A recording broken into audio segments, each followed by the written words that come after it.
най-грозното нещо. Най-грозното в целия свят нещо. Например, глад или подлост. Стая в лош хотел и песента на плъховете в пода, трактуването на опашки, дебели и успести камшици, които болят. Още по-грозно. Например, проститутка на 63 години. Или пък безцветна старица, наведена като трудно за изписване букв. Бабичка без лице, която си мисли, че продава цветя, но в ръката и цялата на петна няма нищо. Нищо от това не е най-грозното. Нищо не е в сравнение с другото. Огризението, което предшества постъпката. Представи си го спряло на твоя етаж, пренебрегнало цялата пролет, то чака единствено теб. Заключи ли бабата? Няма значение. Огризението, което предшества постъпката, идва. През пощенската кутия, през процепа, през балкона ти нямаш толкова ключове, ти нямаш вече посоки, нито билети за друга. Огризението е наясно, че ти го изпитваш. Ето го седнало в просторния хол на апартаментите толкова. Въздухът спира да излиза от ноздрите. Той е вече до теб твърде близо, навесва се на твоя правилен череп, на което отваря бавно уста и тъжита. Имаш една цигара. В зелено и златно, в чешли асфалт, си облечена пред нас, с прическа, стигаща до хоризонта, протягаш сезони и алеи. Видяхте още като те видях, до националното радио, до виковете на феновете край стадиона, до кордовете, по които се потях, до орлите на моста и старица с пуканките на спирката. Виновна ли си, че си по-добра от всеки магазин, защото той досажда с наглост, с гробове по своята витрина. Встрани от светофари и тълпа, усетих тихата ти телепатия. Пожелах да бъда атом от светобеда на анатомията, в която няма орган за безнадежност, няма фрактури на таза и кръв в корема. Не ти идва да скочиш от мост, щом седиш на пейка. За сметка на това, цялата индустрия става, отива на кино, изтича в канала. Вижда се колко струват онези, които прикриват грешките си, спасяват кариерата си с фински постъпки. Онези, които въобще не ходят в теб, освен за официално укриване, молебен и рязане на ленти. Не знаят какво даваш всеки дневно. Смесваш спомен с желание и реалност. От мизерията раждаш подслон и подкрепа. По поляните изникват библиотека, вила, бар, печатница, болница, сцена, фейсбук, захарен памук, чайка, 7 небеса, вишнева градина. По поляните изникват смаяни ангели, които пият ябълково вино, бира, мента с газирана вода, усмиряват олигофрени, успокояват истерици, вразумяват фашисти, водка разреждат с сенки, тарамбуки и китари, празнуват рождени дни в полумрака с романтика и сантименти, играят тенис на маса с хилка и перла, хранят червенобузи костенурки, комари, жаби, кучета. От поляните издишат дим с форма на лице, с бръчки от смях, с устни подути от експедиция, чиято цел е била денонощна целувка. Какъв е този звук? Високо във въздуха. Нима така стоят нещата и ридания заглушават цъфтежа на кикота. Ако по поляните ти изникне смърт, ако някой умре или бъде убит в теб, не вярвам да се умориш, не вярвам да чувстваш, че го няма. Защото щом се появил и си отишъл тук, не в яма, не в памет, в дума на парка ще остане. Денем дълго ще прекопава кухнята, ще полива коридорите, ще плеви бурените будуари, ще бере плодовете на стаите. Нощем нежно ще ляга в реката с разлистени хладни чаршафи. Тези отломки издигам, тези отломки издигам, тези отломки издигам срещу твоята разруха. Монумент. Всяко историческо натрупване се прави с трупове, които имат обща цел. Един следобед на 50 на метра по-нагоре да се вижда знаме. Вижда се. Под него остаряват месинговите глави, а младите се трупат вечер, сядат до тежките фигури и взимат леки наркотици. Поне не идват вече да крадат, будни са, подножието спи градът.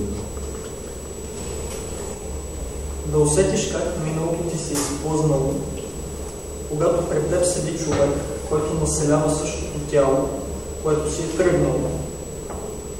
После краката се отместват, главата се завърта, мислите продължават така както димът отива нагоре, пепелта надолу, без дума да си кажат, сякаш никога не са били едно, горящата цигара. Няма заглавие. Чупливо е, че през януари стъпките пораждат се измичени зони, отмъкнати дори споменът се спомен, че се колебае да стара. Стремежите и смислите са стари, постъпката е просто глупост преди края. Престъпникът единствено тълпата знае, че дните се измерват в цигари. Аз също знам, да стъпваме погрешно. Асфалтът под краката ми май е прав, аз правя с моя дъх и въздуха вълна. Представям си, ако напиша нещо.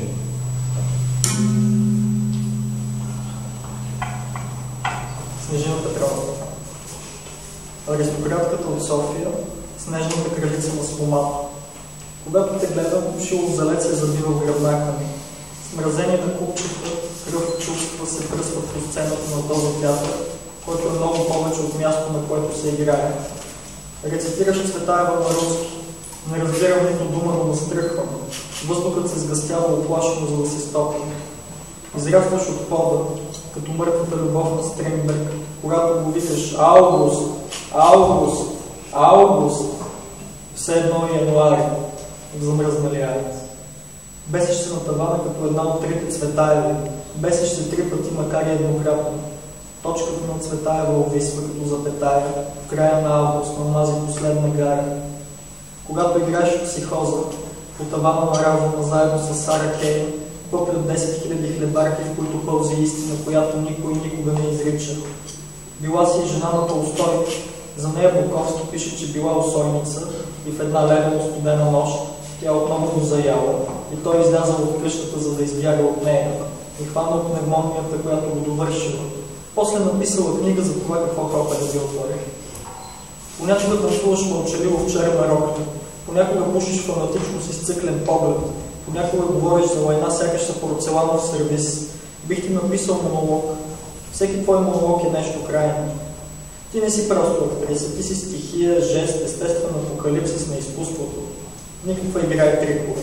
Ти оставяш живот на сцената. Поредният некролог се залепя за теб и за мен след постановка. И вървя през парка, край булеварда, мълча, слушам. Я ще прочита много пъти да стане много. Добре, ще нещо много, което също няма. Книгата ми не е съвсем завършено. Само един ден път съм учил в България, така че по-хубаво това да прочита. Още няма заглавие на няколко части. Едно. Август се държа ужасно в нощи. Уверявам се, градът наистина е джунгла, ако съдим по комарите, клишетата по август и по хората. И после сутринта, неизбежна като сметка в пощенската му кутия. Сутринта е малко упражнение по смърт, което следва да се прави сутрин. Аз съм готов, раз, два, клепачите ми знаят по-добре от мен, че тук ме няма, че часовниците винаги ни побеждават, че изобщо авторът е традиционно мъртъв до следове. Който ми говори друго лъжи. 2. В момента тя прави кафе. Походката ѝ не докосва пода. Не знае как го прави толкова добре. Нито кафето, нито походка.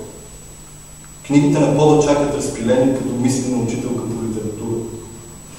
Прескачам ловко тези мини от поезия и проза от усилия на мъдри мъртвци. И в банята е все така, самобръсначката седи без работа, простен на кранчето и струята се втурва и кръвта по четката за зъби, улюляването от всичко по реда си.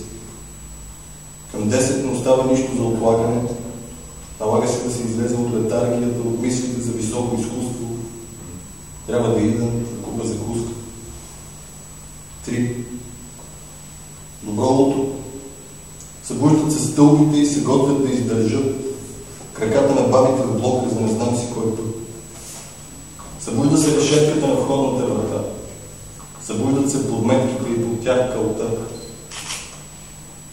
Обиканият ти пред входа ми също се буди. Квартала събужда със себе си всички други. Събужда се и от голямата елегия Джон Дън, понеже тук не са съвсем уместни градовете за сън.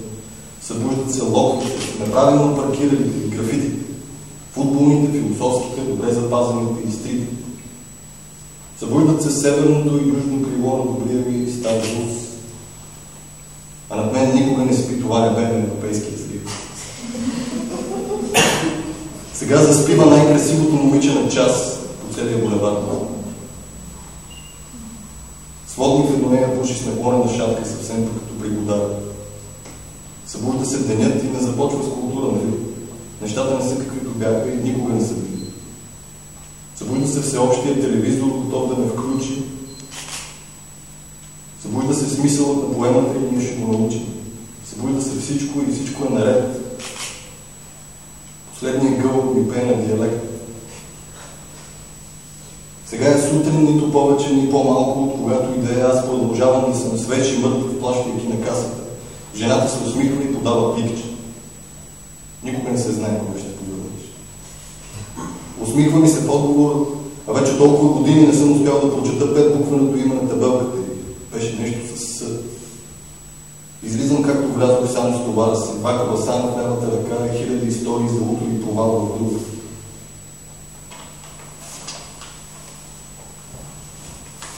Навън вече се е стъмнило, смисъл на момента.